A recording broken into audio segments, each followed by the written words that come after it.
No, to je bil zelo prisrčen sprejem. Rekel bi, da je to bilo srečanje predstavnikov dveh držav, ki sta prijateljski državi že dolgo in ki sta pred tem, da obnovita in čim bolj intenzivirata odnose.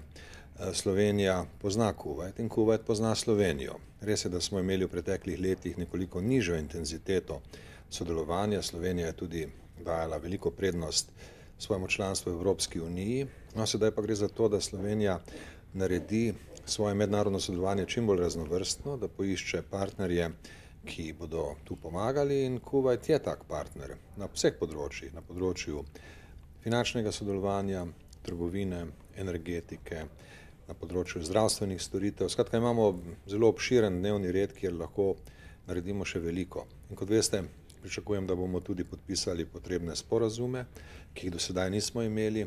Sedaj bomo pa napravili tudi potreben čvrst okvir za sodelovanje za naprej.